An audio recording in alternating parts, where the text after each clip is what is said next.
Hey, what's going on, guys? DC Supreme is back with another video. And you guys, if you're subscribed to the channel and watch my videos, you know by now that I'm usually a DC collector.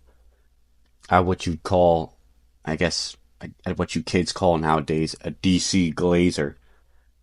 But lo and behold, we've got a Marvel Legends to review. Because I've just got so many of these things, and some of these look like they could make awesome customs. Like this guy right here. I was going to opt for the SH Figure Arts Let There Be Carnage movie Carnage figure, but it's like close to $200 on the aftermarket. And I feel like this one has better tendrils and just a little bit more to offer sculpt wise. But the paint job is horrendous. We're just going to get that out of the way. But with that out of the way, enough rambling. We're going to crack this guy open and review him before we really start to get to the fun part and do a paint job / repaint off camera. But yeah, let's get right into it. Oh yeah, sorry for all the rambling once again, but here's the back of the box in case anyone wanted to see that artwork there. I'm not too crazy about Carnage having a tongue. I know a lot of people aren't. Uh, I know Shartimus Prime is not a fan of that look either. It doesn't bother me as much, but it's like here they are, you know, having their little tongue battle. But yeah, let me finish cracking into this guy.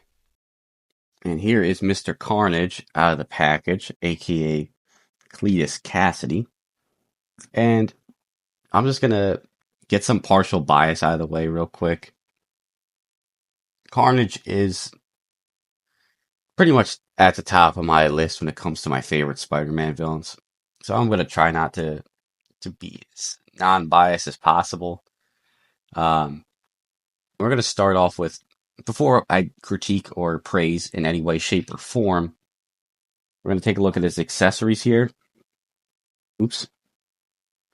Firstly, is this alternate head portrait here. Looks fairly nice. Besides the tongue, if you're gonna give Carnage a tongue, my opinion was always make it shorter than Venom's, because I get that he's Venom's offspring, but it at that point it's just a Venom knockoff. What I always liked more about Carnage compared to Venom is that it's not just some regular, ordinary guy, some reporter who got, you know, inflicted with a symbiote. It's already a nutbag serial killer on death row who happens to get this symbiote. And I always found that extremely interesting because, like, you see shows like The Boys and stuff like that really deep dive into what would happen if, you know, just awful human beings or superheroes were basically gifted with powers, or they call them soups in that show. I don't know. I just thought it was very interesting. He's probably tied with Doc Ock for my favorite Spider-Man villain, easily. Um, and here's his alternate hands. Before I keep blabbing and make this 30 minutes long, you know, it's painted, half of it at least, and then you've got this thing. It feels like raw beef jerky type of texture to it. You know, it's pretty cool. I like it. You get a lot. You get a lot in this package. Like you get all of these Twizzler things. You know, it does the trick, and it's got this nice bendy wire, which I think is a lot better than the SH Figure Arts one. The SH Figure Arts one, I'm pretty sure, just they kind of just poked out. And then you got two double Twizzlers, and then you've got the single Twiz. I wish these were a little more painted. Once again, so I bought this guy instead of the SH Figure Arts one because I feel like this one has more room to be repainted in a way that's satisfactory to me and to what I like. And I absolutely can't wait to repaint this guy, especially these tendrils. Throw a little black wash over it, maybe, you know, accentuate some of the detail a little bit. And these look really good. In a few days, I'll probably make a video about the custom, but I'm just starting to get back into the Marvel Legends. I know I've been very critical of Legends, but I mean scale wise, this guy is fucking awesome. I mean, the sculpt on this guy is killer. It and no pun intended, but it's killer. Where this guy falls flat for me is these areas in the back here that are piss poor painted or just molded plastic and not even painted at all. You got these little holies here. I mean, it's it is what it is. It's a $40 figure, and he stands taller than just about every Marvel Legends figure. I mean, here he is next to the Azrael Batman armor from the Azrael versus Batman White Knight 2-pack, and I mean, the towers over him. I mean, this is like a 7.25 inch figure, I believe. So the Carnage, you're probably looking at 8.5, 9 inches, I'd say, um, for this their scale comparison there. So it does the trick. It's got a big presence to it, and I think that is very commendable. Um, I think it's something to be applauded on Hasbro's part here. Anything Spider-Man, X-Men, or Fantastic Four related, I'm gonna be a sucker for. Um, all those, especially like street tier stuff, like anything Spider-Man, Punisher, Daredevil. I dig all that stuff. So this is like right up my alley. Was it worth $40? I mean, just for the amount of plastic you get in the package with all these tendrils and the alternate head that I'll probably will never display him with. I'll still repaint it, but and then all these like extra hands and stuff like that. Yes, I think it does. It gets there for me, for in terms of price. The articulation is what it is. He gets a decent crunch. It's nothing particularly special, but he's got some range. He's a pretty lanky guy. He's got the diaphragm swivel. You can go 360 swivel. Um, his arms are fairly well articulated, a little bit stiff. His legs can just about do a split, not really. He does have a thigh cut, which I think is good. Not like it's extremely useful for this guy, but I mean for a figure this tall, thigh cut is definitely better to have than to not have. I'm trying to figure out all the joints on this guy so I don't break him apart when I repaint it.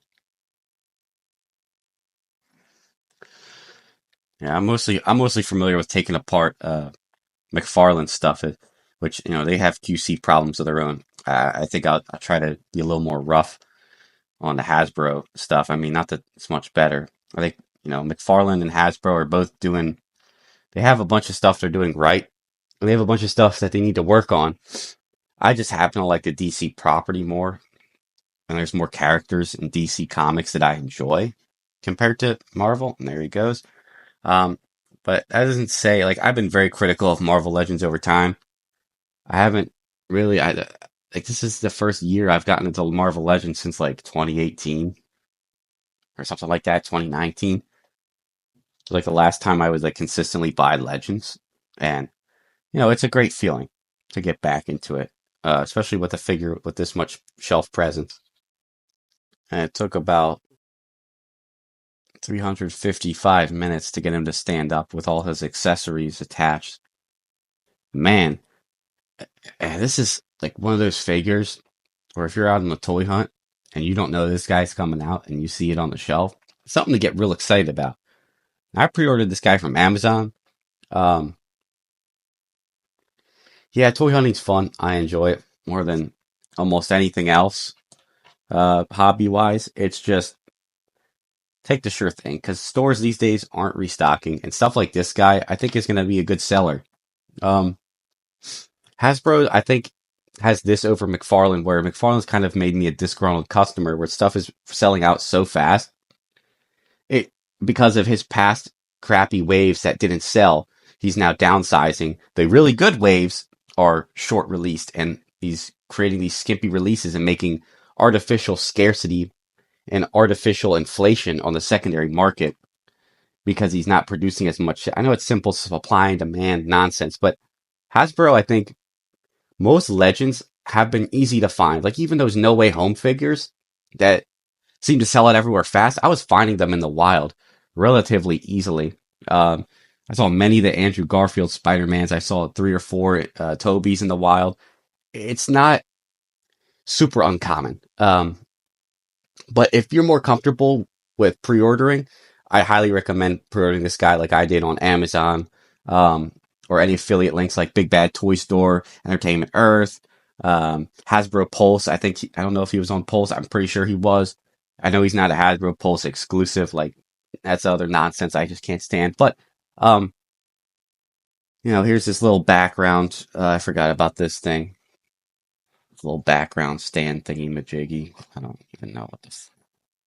I don't know. Whatever. This guy looks awesome. I don't need this diorama. Um, yeah, this guy's fucking killer, man. With a little bit more paint, it really would have elevated this guy. But if you compare this $40 figure compared to the SH Figure Arts one, yeah, the SH Figure Arts has more to look at. Uh, Accessories are just about even. SH Figure Arts has the edge in paint. Uh, this one I think scales better with most other Marvel figures and looks like it fits in the same world. Like, if you paint this guy like I'm going to, like, well enough, it can fit in a comic book style Carnage. It doesn't have to be the movie one. Like, I know this is a little bit late for Hasbro to be dropping these Let There Be Carnage figures. Like, Let There Be Carnage as a movie came out 3 years ago. Okay. And the Venom's coming out in October. I'm still going to pick it up just so I can paint the spider logo on it. But, this guy, it makes me very excited for the future of Hasbro's movie figures because their MCU figures have been kind of hit or miss for me. The No Way Home wave was good. I picked up the Spider-Mans, the Doc Ock, and the Green Goblin. They were all really good. Um, Sorry, my stupid ass dog was barking. Um, but yeah, this guy is awesome. I mean, it makes me hopeful for the future of Marvel Legends as a wave in terms of their movie figures. If I had a better paint job, I'd bump it up. But for the price, like $40, the Doc Ock No Way Home figure was $40, and the Green Goblin one was, I think, 50. I believe it was $50, 49.99. I can't remember because a secondary market, it's so fucking overpriced now. It's ridiculous. I think it was $50, and the Ock was 40. Compare this to the Doc Ock, you get a lot more plastic in the box. I know Doc Ock's tentacles were awesome for that figure too. Um, that's another one I'm gonna have to review soon. I have another one in box I need to open up. But yeah, this guy he's quite cool. I'm gonna give him a 8.6 out of 10. I like him a lot more than I thought I would. And I think you guys should all pick him up, especially if you're a painter and you want to customize him up a little bit, maybe do some washes. Um, yeah, he's going to look fucking killer, man. Definitely pick this Carnage up. It's worth the $40, 100%. But just saying, try not to be biased. If I was extremely biased, I probably would have given it a 9. Because I am not grading it, comparing it to Hot Toys or SH Figure Arts. I mean, comparing it based on the price. And for $40, yeah, it's an 8.6 out of 10. I think it's stellar. I like it a lot more than I thought. Let me know what you guys think about this. And yes, I am going to still say, subscribe to the channel if you want to see everything DC Comics, DC Toys, anything related to DC. Subscribe. And I'll have something DC hobby wise for you, but I'm also trying to branch out. I will always say DC will reign supreme in comics, media, gaming, and film, but I like Marvel too. And I think this guy's awesome. You guys stay classy. Take care. God bless.